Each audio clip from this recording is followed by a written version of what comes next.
This is Lisa from Mobile Tech Review, and today we're going to look at another new Samsung tablet in the Pro line. This is the Samsung Galaxy Tab Pro 8.4. As you might guess, 8.4-inch display, incredibly high resolution, fastest 8-inch tablet you can get in the world of Android, and we're going to look at it now.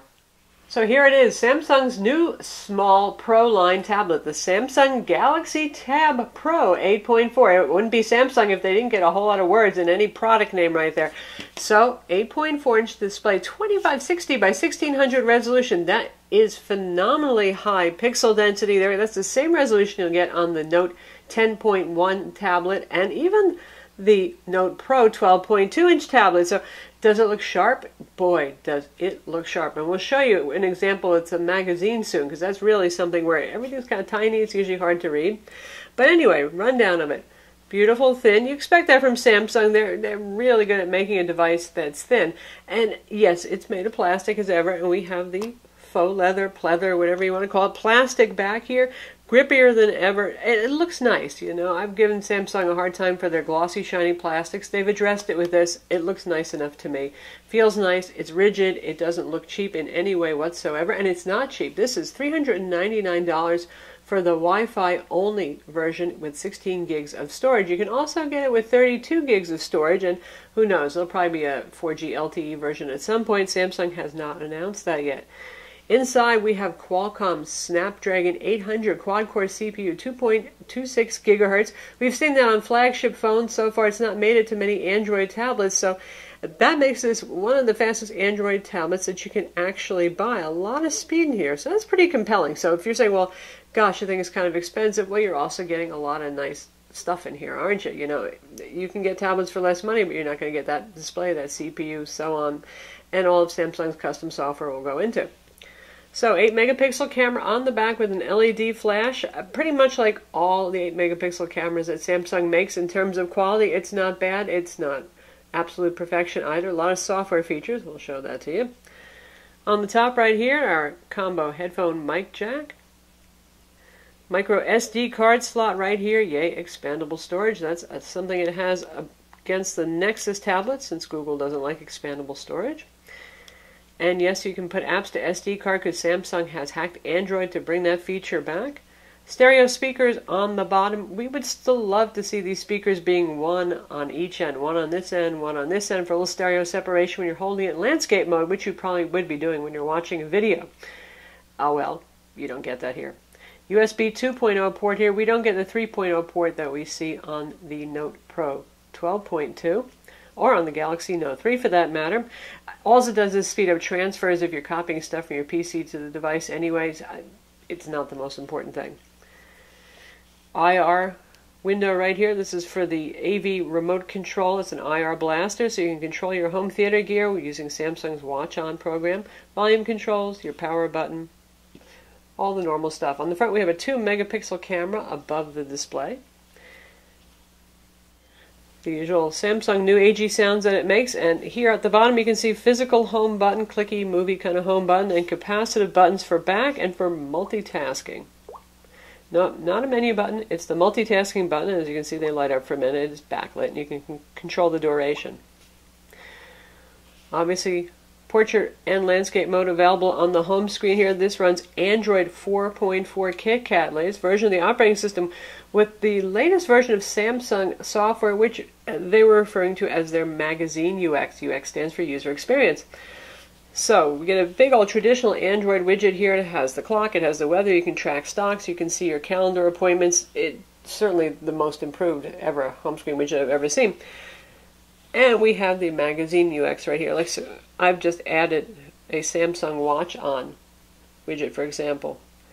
And we've got one here for the built-in Handcom Office. It's another nice feature for the Samsung Pro tablets. You get Handcom Office, which is Office on steroids for mobile devices. Mobile Office versions usually lack lots of the advanced features that you'll see on desktop MS Office, for example. You've got a lot of them here. It's really very impressive. There's a mail widget. There's your calendar widget. If you make this bigger, it'll also list your next appointments. And then Flipboard style content right there. And you can choose which stuff that you're going to have here. You can do that, for example, squeeze in, and then you can see what you can choose from. And this is all standard kind of Flipboard content, new and noteworthy business, arts, and culture. And then you can choose social networking, and then applications. So all of the stuff, all of the kinds of tiles that we saw at CES are not here yet. I do not know if they're going to come to the device. It would be nice if they did, certainly. And if we go this way, here it is, regular old Flipboard. Speed on the device is pretty good. Samsung has controlled TouchWiz and made it a lot more low-key. You can see the icons have all gotten flat, and they've gotten rid of the skeuomorphism. All this is kind of flat. They still use their tabbed interface for settings over here, so you'll have to remember which tab they put under what stuff, but it's pretty good. I mean, everybody loves to accuse TouchWiz of lag. This feels pretty quick. Of course, with the Snapdragon 800 in here, it should be pretty fast. No matter what screen you're in, you always have your application launcher shortcut drawer here, standard stuff. You have your apps, you have your widgets. You can look at just things that you've downloaded. Pretty normal stuff there. The icons are nice and tame. Again, not too Hello Kitty anymore, which is a nice thing. And yes, you can do traditional Android widgets too. We have the Flipboardy screens, and you can get rid of these also if you don't want them, except for the main Flipboard screen. But for example, you can get rid of every single one of those if you want it, or if you like it, cool, it's there for you. But obviously, we can have Android widgets too. If we press and hold, you can see things I can add, folders, apps, and widgets. Say I want to add a whole new page. There's a new page. Press and hold. I'm going to add just a straight Android widget right here. And I have the Sochi Olympics app installed that Samsung makes, and let's just put that over here. And then there it is. So, nice, customizable, everything you expect from Android. You're not stuck with just the magazine UX, just in case it's not the thing that you love. Just like the Note Pro 12.2 that we reviewed, the Pro means they think business users might be interested in this product. And so we have things like WebEx, we have Remote PC, we have e-meeting installed in here. You get 50 gigs of Dropbox storage with this, which is pretty nice as well. So some business-oriented stuff here. This does not have an S Pen. No digital pen here. You're still looking at the Note 8.0 if you want that, which is getting a little old by technology standards now. We'd love to see that updated or see this available also with the pen because it's a really handy tool. Anyway, speaking of stuff like that, let's go to Remote PC. And we have a desktop gaming PC connected. And I will enter my password. And there it is, Windows Desktop. My PC happens to be running at 1920 by 1080, which is actually lower than the native resolution of the display, so everything certainly fits on here just fine. Now, you might end up wanting to use a keyboard and mouse with this, and this does support USB host. If you get a USB on-the-go dongle adapter, you could do that, or you could use Bluetooth as well. But you can tap and launch things, and there's a web browser right there. And there's our web page running in IE10 on the desktop. Now we have this kind of annoying scroll thing that we use over here instead of dragging on the thing on screen. So there it is. If you had a need to get a file from your desktop to use a remote networking program, anything that's not going to run on your Android, you could do it. It's not as easy as actually using a Windows PC, obviously, because you're doing it through the emulation on the screen here, but it does work. Games, Steam games, anything that takes over full screen is not going to work, but anything that runs in a window, it will work. That means even if you want to run something like Adobe Photoshop, you could do it. The tablet has dual-band Wi-Fi, 802.11ac, and Bluetooth for networking. Again, this is not an LTE version. At some point, maybe Samsung will announce that. Not here yet.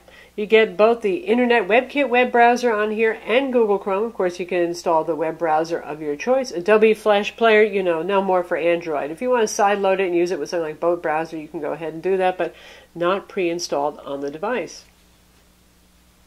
How about available storage? On our 16 gig model, we've installed one big fat game, Real Racing 3, on there. So we're using up some of the internal storage. As you can see, we have 7.38 of our 16 gigs available right now, and we've used up about 3.2 gigs of that installing our own applications. So call it about 12 gigs free out of 16 when you first buy the device. The tablet has a 4800 milliamp battery that's obviously sealed inside. There's no way to pull this back off. Samsung says it's good for up to 12 hours of video playback and 10 hours of internet use time. I'm finding so far about 9 hours of mixed use on a charge. Yes, it's not as great as the iPad mini with Retina display. Nothing so far beats Apple tablets or battery life, but given the amount of power and the resolution in this, I'm not really going to complain. Sure, more battery life would be nice, but that's not hideous. There's 2 gigs of RAM in here. It does not have 3 gigs like the Note Pro 12.2. It weighs 11.7 ounces. It's about par for the course for a 8 or 8 plus inch tablet, and it's 0.28 inches thick, or thin as you want to look at it. So that's really thin, and we compare this to the iPad mini with Retina display, put them right on top of each other. You're looking at about as skinny as you can get for both of these tablets. Now the aspect ratio of the iPad mini with Retina display is different. It's a 4:3 aspect ratio. So it's not going to be as tall, but it's going to be a little bit wider.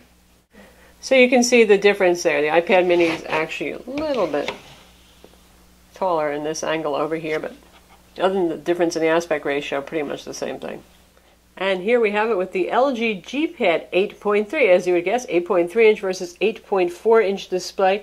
You're looking at about the same size, not surprisingly there. And our Samsung is just a hair wider. Now, one thing about the LG that's actually nicer is the sides are curved more instead of having those straight sides. So these guys are a little wide, given the fact that they're over 7, obviously, inches, and even over 8. So the LG is like easier to hold. I have to say that the straight sides on this, it's a little bit more, feels a little bit more awkward to hold. I can still do it with my unusually large hands, but one difference there. The LG, of course, is $50 less expensive at list price. Sometimes it's discounted at $299 instead of $349, and it's a little bit slower. The screen's a little bit lower resolution, so you get what you pay for. You pay $50 more, you get faster and a bigger, better display. So how about for synthetic benchmarks? Right here we have the 3D Mark test up on the screen, and you can see they did very well. Scored in the unlimited test because it's too fast for the extreme test, 15,530. Quadrant, it scored 23,355, which is quite good, and up there with, well, any other Snapdragon 800 device, which again mostly means flagship smartphones these days. Graphics Bench, the T-Rex test for the Graphics Bench 3, 17 frames per second on screen and 26 frames off screen. That's because the off-screen test runs at full HD, which is actually a lower resolution than the native resolution here. And for Antutu, you can see here on screen it scored 34,928, which is excellent. It's a fast tablet. SunSpider, the JavaScript test, best number we have ever seen on Android device, 396 with the WebKit web browser. That's the default Android web browser, which is usually a bit faster than Chrome for tests. So that's right up there with PC scores. It's really good. So our camera is your typical Samsung camera. If you've used any of the recent Galaxies, you'll recognize this. You have the mode here, very intuitive, different things like sports, panorama. It shows you what it means. Eraser, if you want to erase things out of the photo, get rid of photo bombers. HDR mode, drama shot, which gives you a kind of animated clip of an action scene. Best face, all that stuff is here. And of course you can use picture in a picture if you want, so you can have front and back camera working at the same time. You can shoot full HD video from the rear camera. It's all good stuff. And image quality, it's decent, it's good. It's 8 megapixels, so. In this picture right here, this was taken, it was fairly dark, so we can see some kind of painted on looking effects there where it's doing some interpretation of our little cat back there. He's not quite super sharp, but if you don't blow it up big, it looks pretty good, and anything that's closer actually exposes pretty well. So it's a decent camera if you have a 13 megapixel or better, really nice camera on your smartphone. It's not going to beat that, but it's certainly better than a lot of tablet cameras on the market. And it's also similar to the other Pro model cameras. They're all using the same module, the Note 10.1 2014 edition. You're getting the same camera on these. Here's the on-screen keyboard. You even get little arrow keys for right and left. It doesn't have the kind of sculptured 3D look that the Note Pro 12.2 has. That's okay with me. You don't need that. It's nice, big, roomy. I love having the alternate key press symbols going on here. And it's quite usable in either direction. In fact, you keep all the nice little doodads like your arrow keys there. So let's see how it does with video playback. Hint, it's going to do just fine. This can play up to 4K video, no problem, but also you probably want to hear the speakers. Pages load nice and quickly.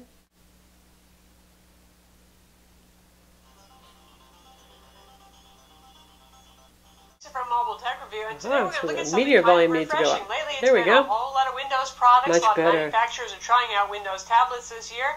Of course, phones, but now we've got an Android tablet here. Finally, the LG G Pad 8.3. Kind of a weird name, if you but hold a it very here. nice tablet. And we're going to look at it now. So this is the... It actually doesn't mute that much, which is kind of neat design there because, of course, you tend to hold it with your hands over here. So for an 8-inch tablet, that's not too bad at all. It's not super duper loud, it's not super duper full, but it's not bad either. Next, we'll look at Handcom Office because it really is a special treat as such things go on a mobile OS device. We have a little Magazine UX widget here that can either view something that's already on here, and you can see you can either use the viewer or the actual editor. We'll use the editor in this case for PowerPoint presentation. That's a lot of tools. My God, look at all that stuff there for formatting and inserting. And if you tap there, it changes all of your menus over here the way it should be. Drop-down menus really don't make sense with touch devices, so it changes your ribbon dynamically. So quite a lot of features there. Let's check out the MS Office compatible. Next. And again, the same thing with the ribbon interface.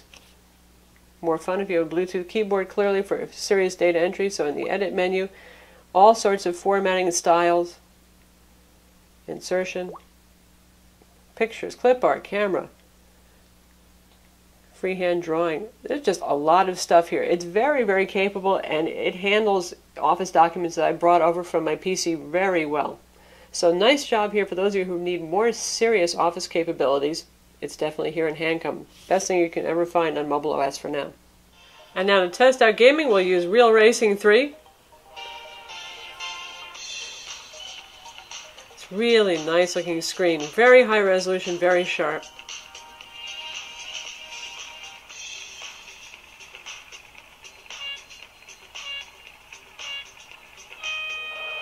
Nice reflections on the hood here.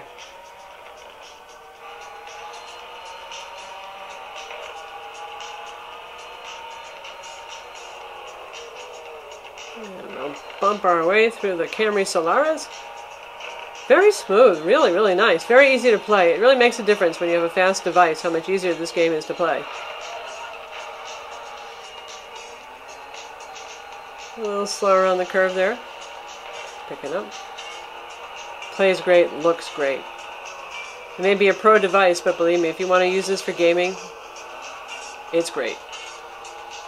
So lastly, to show you how sharp this display is, this is Google Play Magazines, or Newsstand as they call it now, and everything is just tack sharp. The colors are very nice. This is tiny text here, and it's really very readable without zooming. And even in person right here, these little books that are stacked, you can actually read the words on the spines very easily. You see it as we're zooming in. It's not readable on the LG G Pad 8.3. It looks kind of a little bit fuzzy. So yes, this is really, really a very nice display. Of course, obviously with 2560 by 1600 resolution here, which used to be pretty darn impressive for a 10-inch tablet, now on an 8.4-inch tablet, really, text is just fantastic looking. And pictures are pretty nice looking too. Obviously, there's a lot of pictures in this magazine. Let's see if we can get to some article text here finally. And here we have a page with actual text on it. Really, again, even though it's tiny, pin sharp and quite readable on this. Nice looking. And also the whites are white. Our video camera might change the color balance a little bit, but honestly, it's a nice white looking screen. No blue tint, no yellow tint, just actual nice sharp whiteness. So great for reading of any kind too. So that's the Samsung Galaxy Tab Pro 8.4. It's available right now. It may be the most expensive Android 8-inch class tablet you can buy, but as you can see, it's also the fastest. It has the nicest display and a pretty neat new UI. I'm Lisa from Mobile Tech Review. Be sure to visit our website for the full review, and don't forget to subscribe to our YouTube channel.